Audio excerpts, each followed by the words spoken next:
As you head out for Memorial Day weekend, a local entrepreneur is taking action to make sure your home is safe.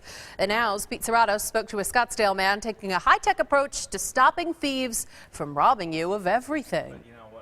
Tommy Mello repairs garage doors for a living. Through this experience, he's seen his fair share of break-ins. More importantly, he's seen the effect it has on homeowners. When I go out to a person's house, they just got a lot of valuables taken.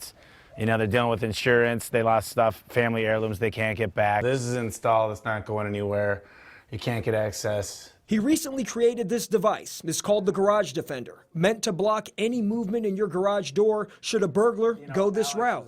But even without this device, he offered up these tips for folks to keep their home safe should they leave town during this busy Memorial Day weekend. A lot of people just don't realize they didn't lock all their windows.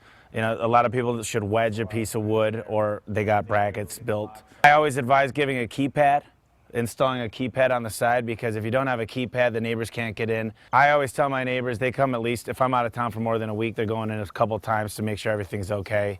In Scottsdale, Pete Serrato, ABC 15 News.